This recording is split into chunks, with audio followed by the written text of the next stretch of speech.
नमस्कार, आवाज समाचार देख रहे हैं आप और आपके साथ मैं हूं स्मिता रिशाल। वक्त हो गया है 4 बजे की तमाम अहम और बड़ी खबरों का, जिस पर करेंगे नजर। लेकिन उससे पहले नजर इस वक्त की हेडलाइंस पर। गरीबों को 3 महीने और मिलेगा मुफ्त अनाज। मोदी कैबिनेट का बड़ा फैसला। कर्मचारियों और पेंशनरों का महंगाई भत्ता 4% बढ़ा। CNBC आवाज की खबर पर लगी मुहर। सितंबर सीरीज एक्सपायरी से पहले बाजार में बिकवाली। बाजार लगातार छठे दिन गिरावट के साथ बंद। निफ्टी सेंसेक्स 2 महीने के निचले स्तर पर बंद। रुपए का फ्री फॉल लगातार जारी। आज डॉलर के मुकाबले 81 रुपए 95 पैसे तक लुढ़का भाव। आगे और गिरावट की आशंका।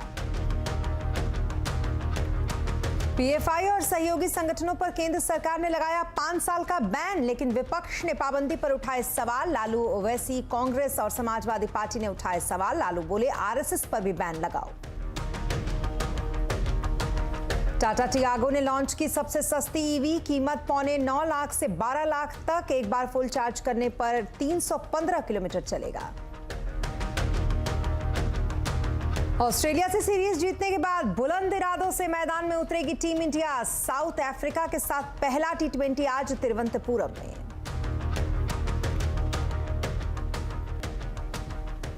और कैबिनेट ने आज कुछ बड़े फैसले किए हैं और इसके बारे में CNBC आवाज ने आपको पहले ही बताया था। तो हम ये खबर भी हमने दी थी कि सरकार प्रधानमंत्री गरीब कल्याण योजना को आगे बढ़ाएगी और इसके अलावा कर्मचारियों का DA बढ़ाएगी। तो इन दोनों ही खबरों को कंफर्म, अब इन दोनों खबरों पर कंफर्मेशन आ गई है। सरकार ने 4% महंगाई भत्ता बढ़ाया है और गरीबों के लिए अन्य योजना की स्कीम को 3 महीने के लिए एक्सटेंड कर दिया है। सबसे पहले सुनते हैं क्या कुछ कह रहे हैं अनुराग ठाकुर। प्रधानमंत्री गरीब कल्याण अन्न योजना को अगले 3 महीने के लिए मंजूरी दी है, उसके विस्तार के लिए मंजूरी दी है। 80 करोड़ से ज़्यादा लोगों को इसका लाभ मिलता है और इसमें अगले 3 महीने में लगभग 122 लाख मीट्रिक टन खाद्यान्न देश भर के 80 करोड़ से ज़्यादा गरीबों को मिलेगा, जिस पर लगभग 44,762 करोड़ रुपया खर्च आएगा। पहले से लेकर छठे चरण तक 3,45,000 करोड़ रुपया अब तक इस पर खर्च किया जा चुका है। जी हाँ, तो CNBC आवाज ने सबसे पहले ये खबर आपको बताई थी और आज उस खबर पर मुहर भी लग गई है। लक्ष्मण जी से जानेंगे इस खबर पर पूरी डिटेल। लक्ष्मण जी, सबसे पहले तो बताइए, प्रधानमंत्री गरीब कल्याण योजना को लेकर खर्च और अनाज की स्टॉक की चिंताएं थी, लेकिन आखिरकार सरकार ने इसे बढ़ा दिया है। क्या कुछ डिटेल्स हैं इस पर आपके पास? दरअसल सरकार ने प्रधानमंत्री गरीब कल्याण अन्न योजना को 3 महीने बढ़ाने का जो फैसला लिया है, इससे करीब 44,762 करोड़ रुपए अतिरिक्त खर्च होने का अनुमान है और इसके लिए अतिरिक्त 122 लाख टन अनाज की जरूरत पड़ेगी। और ये योजना बता दूं कि कोरोना के काल में सरकार ने शुरू किया था, जिसके तहत 5 किलो अनाज मुफ्त में गरीबों को दिया जाता है हर महीने। अब चूंकि कोरोना खत्म हो गया है तो ये माना जा रहा था कि शायद सरकार इसको आगे ना बढ़ाए, लेकिन एक अटकलें ये भी थी कि राज्यों में विधानसभा चुनाव है तो शायद राजनीतिक रूप से इस योजना को अभी खत्म करना सही नहीं होगा और इन अटकलों के बीच में सरकार ने इस योजना को आगे बढ़ाने का फैसला लिया है। दुविधा इस वजह से भी थी क्योंकि अनाज उत्पादन का अनुमान बताते हैं कि अनाज का उत्पादन कम होने वाला है, बफर स्टॉक कम हो गया है। अब सवाल ये है कि क्या इस योजना को बढ़ाने के बाद अनाज की किल्लत होगी क्या? तो मैं आपको वस्तु स्थिति बता दूं कि अभी जो सरकार के पास अनाज का स्टॉक है 1 सितंबर के मुताबिक 244 लाख टन चावल और 248 लाख टन गेहूं का स्टॉक है। 1 अप्रैल को जो बफर स्टॉक सरकार के पास होना चाहिए वो है 136 लाख टन चावल का और 75 लाख टन गेहूं की जरूरत है। इस हिसाब से देखें तो बहुत ज़्यादा सरकार को अनाज की किल्लत नहीं होने वाली है इस योजना को आगे जारी रखकर भी। जी, आप बने रहे हमारे साथ लक्ष्मण जी, आपसे आगे भी जुड़ेंगे, लेकिन उससे पहले एक और बेहद ज़रूरी खबर है, वो ये क्योंकि देश के रेलवे स्टेशन का जो हुलिया है वो अब बदलने जा रहा है। कैबिनेट की बैठक में ये फैसला लिया गया है। देश के कुल 199 स्टेशन का रीडेवलपमेंट अब होगा। मुख्य इसमें 3 दिल्ली, मुंबई, अहमदाबाद के स्टेशन के रीडेवलपमेंट के लिए लगभग 10,000 करोड़ रुपए इसको लेकर सैंक्शन किए गए हैं।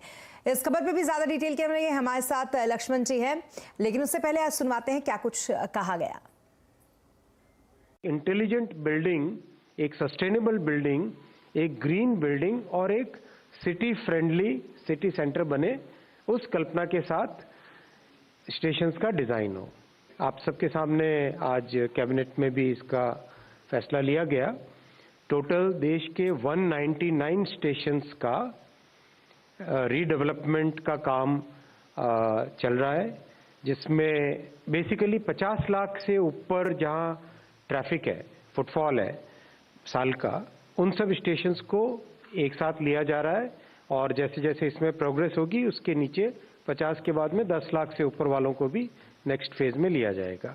इसमें से 47 स्टेशंस के टेंडर निकल चुके हैं। जी हाँ, तो कुछ इस तरीके से जो खाका है वो पूरा तैयार किया गया। क्या कुछ डिटेल से वो चलते हैं, जानते हैं लक्ष्मण जी से। लक्ष्मण जी, कैबिनेट में एक और बड़ा फैसला और क्या कुछ बड़े फैसले लिए गए हैं इसमें? इसके अलावा कैबिनेट ने 3 और महत्वपूर्ण फैसले लिए हैं। सबसे बड़ा फैसला केंद्र सरकार के कर्मचारियों और पेंशनधारियों के लिए है, जहां महंगाई भत्ता 4% बढ़ाने का फैसला लिया गया है। महंगाई भत्ता 4% बढ़ करके 34% से बढ़कर 38% करने का फैसला लिया है। इससे करीब 50 लाख मौजूदा कर्मचारी केंद्र सरकार के और 62 लाख पेंशनधारियों को फायदा होना जा रहा है। दूसरा महत्वपूर्ण फैसला लिया है, नई दिल्ली रेलवे स्टेशन, अहमदाबाद और मुंबई का छत्रपति शिवाजी टर्मिनस जो है उसका रीडेवलपमेंट किया जाएगा, यानी उसको अत्याधुनिक सुविधाओं से लैस कराया जाएगा। चौथा फैसला लिया गया है कि प्राइवेट एफएम रेडियो फेज 3 की जो पॉलिसी है उस पॉलिसी में शर्तों में ढील देने का फैसला लिया गया है। जी, बहुत शुक्रिया तमाम डिटेल्स के लिए आपका लक्ष्मण जी। और कैबिनेट के इन फैसलों के बाद बात अब मार्केट की।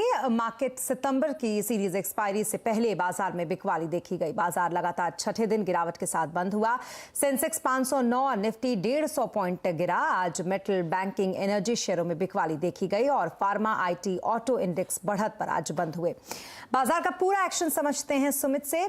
सुमित, बताइए कौन से सेक्टर्स में आज हमने तेजी देखी और कहाँ थोड़ा सा दबाव रहा?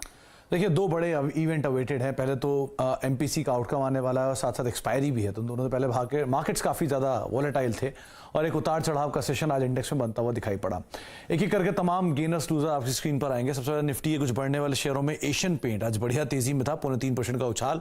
सन फार्मा 2.5% की तेजी, डॉक्टर रेड्डीज 2% ऊपर, आयशर मोटर करीब 1.5% की तेजी के साथ 1 लाख करोड़ के पार मार्केट कैप पहुंची। इसके अलावा निफ्टी गिरने वाले शेयरों में हिंडाल्को 3.5% नीचे, जेएसडब्ल्यू स्टील 3.5% नीचे, एक्सिस बैंक करीब 3% की बिकवाली यहां रही और आईटीसी भी रफली 3% की बिकवाली के साथ आज बंद होता हुआ दिखाई पड़ा। मिड कैप के गेनर्स की बात की जाए तो आज मिड कैप में चढ़ने वालों में नाम था इंडिया सीमेंट का जोरदार तेजी, 8% का उछाल। तानला प्लेटफॉर्म अपर सर्किट पर, मेट्रो ब्रांड्स करीब 5%, इनफैक्ट पूरा फुटवेयर स्पेस आज तेजी में था। रैमको सीमेंट करीब 3.5% का उछाल यहां पर बनता हुआ दिखाई पड़ा। मिड कैप के गिरने वाले शेयरों में पीएनबी करीब 5% नीचे, पूरा पीएसयू बैंकिंग स्पेस में बिकवाली। चंबल फर्टिलाइजर 4.5% नीचे, साथ ही साथ अदानी ग्रीन 5% नीचे और एयू स्मॉल फाइनेंस बैंक में भी करीब 4% के आसपास की बिकवाली आते हुए दिखाई पड़ी। थोड़ी बहुत बाइंग आज एफएमसीजी, आईटी में, लेकिन बाकी मेजरली आज मार्केट में प्रेशर जो था वो एक्सटेंड होता हुआ दिखाई पड़ा। जी, बहुत शुक्रिया तमाम मार्केट अपडेट के लिए सुमित आपका। तो ये तो रहा मार्केट का हाल। और हेलियस कैपिटल के समीर अरोड़ा का कहना है कि विदेशी गतिविधियों से घरेलू बाजार पर असर पड़ेगा। उनके अनुसार फेड ब्याज दरों में तेजी से रुपए पर दबाव पड़ा है, जिसके लिए आरबीआई भी ब्याज दरों में धीमी बढ़ोतरी कर सकता है। आपके नेबरहुड में या आपके नेबर की डेथ हो जाए तो आप अपने घर में पार्टी लाउड म्यूजिक के साथ नहीं कर सकते हैं। आपने घर में बैठ के फिर भी एंजॉय करना है, आप चुपचाप कर लीजिए। लेकिन ऐसे नहीं होता है कि आप बिल्कुल ही उनको इग्नोर कर दें और कहें हमें फर्क नहीं पड़ता। पहली बात है कि एक्चुअली फर्क पड़ता है। फॉर एग्जाम्पल, अब उनके इंटरेस्ट रेट हाइक होने से हमारी करेंसी वीकन हो गई तो हमारे आरबीआई गवर्नर साहब को हायर इंटरेस्ट रेट करने पड़ेंगे then he would have done otherwise. Secondly, अगर हमारे कुछ बिजनेस हैं जो यूएस में एक्सपोर्ट होते हैं, जैसे आईटी, वो आईटी के कस्टमर्स के स्टॉक्स अगर डाउन है 30%, आप जो मर्जी कह लो वो बिजनेस कम हो जाएगा। But bottom line is that everything is related to each other beyond a point.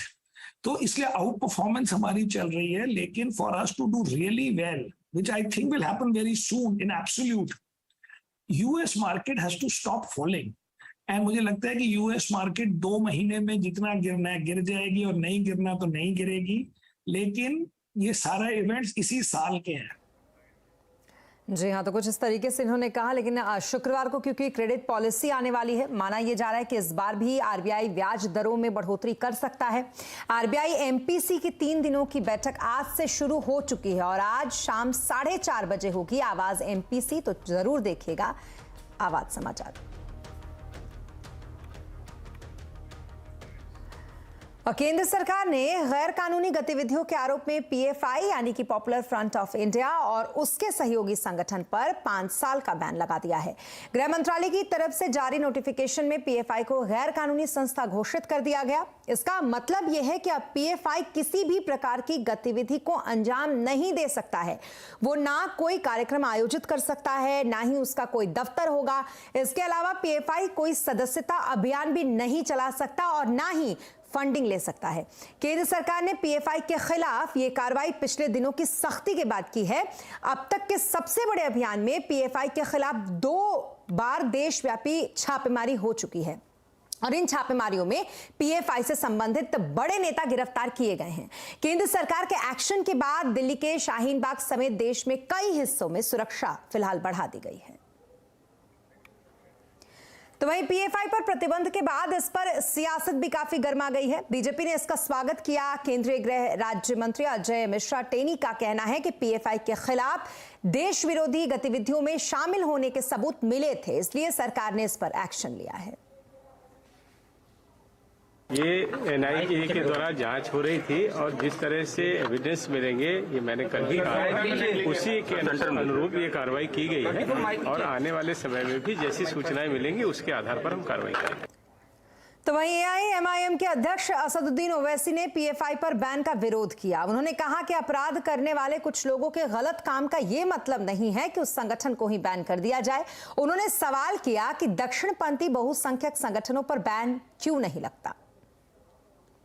ये जो ड्रैकोनियन बैन जो लगाया गया है, ये मुस्तकबिल के लिए डेंजरस चीज़ है, क्योंकि आप ये कहना चाहेंगे कोई भी मुसलमान अपनी दिल में जो बात है, जहन में बात है, वो ना करे।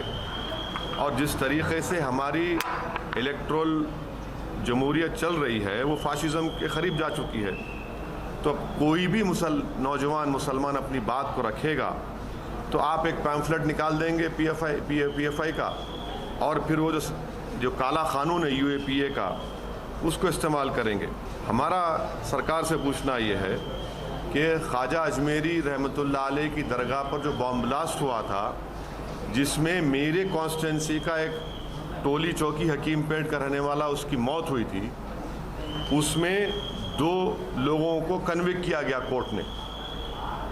वो कौन सी ऑर्गेनाइजेशन ताल्लुक उनका बताइए? कोर्ट का जजमेंट कह रहा है और उस ऑर्गेनाइजेशन को तो आप बैन नहीं करेंगे। तो वहीं राष्ट्रीय जनता दल के अध्यक्ष लालू यादव ने पीएफआई पर बैन का समर्थन किया। हालांकि उन्होंने ये भी कह दिया कि आरएसएस पर भी बैन लगना चाहिए। पीएफआई का जांच हो रहा है और पीएफआई के तरह जितने भी संगठन हैं इंक्लूडिंग आरएसएस, सब पर प्रतिबंध लगाइए और जांच करिए। कुछ मिले तो कार्रवाई करिए। तो पीएफआई का एक हुआ दिखा रहे हैं लोगों के ऊपर, तो सबसे पहले आरएसएस पर बैन करिए आरएसएस को। तो वहीं समाजवादी पार्टी के प्रवक्ता अमीर जामई ने कहा है कि सरकार जरूरी मुद्दों से भटकाने के लिए ध्रुवीकरण करने की कोशिश कर रही है। पीएफआई को बैन करके सरकार 2 काम करना चाहती है। एक तो ये है कि पूरे देश में महंगाई पर, किसानी पर, स्वास्थ्य पे, शिक्षा पे, डेवलपमेंट पे कोई चर्चा ना हो। दूसरा ये कि पूरे देश में इसके जरिए ध्रुवीकरण का काम 2024 के लिए किया जाए और इस देश में मुसलमानों को इसके जरिए डराने का, धमकाने का काम किया जाए। प्रधानमंत्री जी, आपसे तो पूरे देश में कोई डरता नहीं है, ना आपकी किसी पुलिस से कोई डरता है। पीएफआई बैन पर से क्यों गरमाई है सियासत? आज आवाज अड्डा में इसी पर करेंगे बड़ी चर्चा शाम 7:57 पर।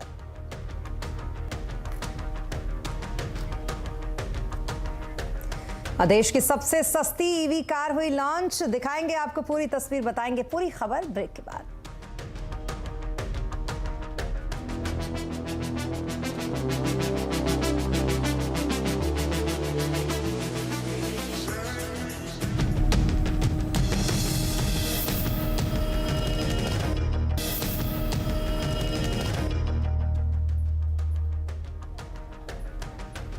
और ब्रेक के बाद एक बार फिर आपका स्वागत है। आज टाटा मोटर्स ने देश की सबसे सस्ती electric car Tiago EV launch कर दी। ईवी सेगमेंट में ये टाटा की तीसरी कार है।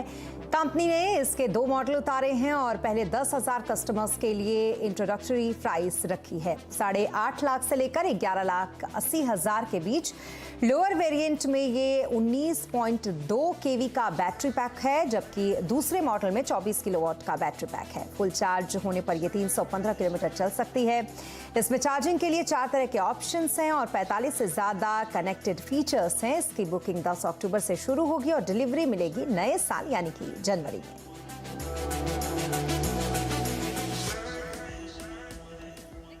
और आज सुरों की लता मंगेशकर की जयंती है। इस मौके पर प्रधानमंत्री नरेंद्र मोदी ने अयोध्या में वर्चुअली लता चौक का उद्घाटन किया। इस चौक पर 14 टन की 12 मीटर ऊंची वीणा लगाई गई है, जिसमें लता मंगेशकर के गीतों की धुन बजा करेगी। इस मौके पर प्रधानमंत्री मोदी ने कहा कि लता दीदी के सुर युगों युगों तक देश के कण कण को जोड़े रखेंगे। जब राम मंदिर का शिलान्यास हुआ तब लता दीदी का फोन आया और उन्होंने बताया कि राम मंदिर के शिलान्यास से वे बेहद खुश हैं।